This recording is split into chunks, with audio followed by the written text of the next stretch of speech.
Hello again, G-Acconners. I'm back with another video. Today I'm going to be showing you how to bulk upload or insert brand new journal entries from your Google Sheets to your QuickBooks account, all using G-Accon and our two-way sync. So to begin, you first want to pull all your journal entries out into Google Sheets.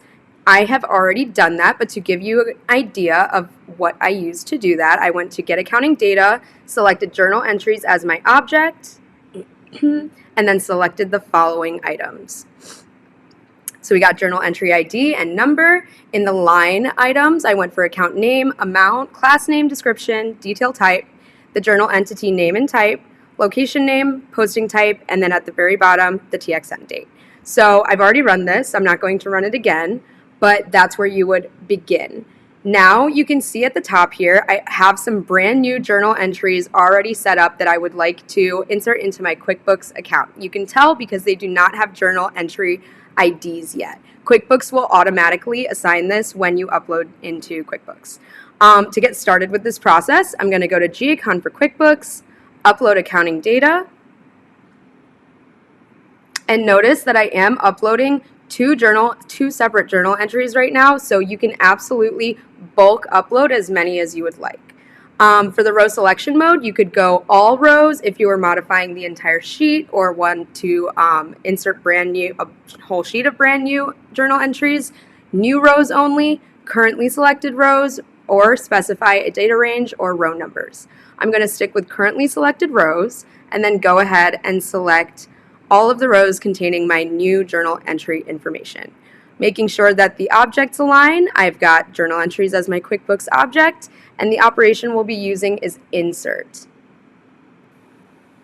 Last thing, I want to make sure that my first table header cell is lining up at A1 so that our results are generated respectively in column N.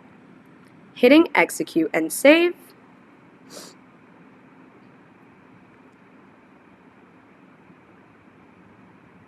And then scrolling over to column N, we see our results here. So we've got IDs now that, like I said, are automatically assigned to our brand new journal entries.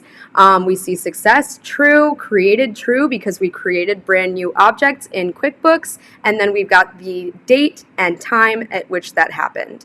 Just to test, let's go ahead and head into that first journal entry. We should be seeing some silly descriptions here. YouTube video and snowman is what I went with to stick with the season that we are in. And here we go. Here's our brand new journal entry. We've got YouTube video and snowman in here, and it is fully set up in our QuickBooks account.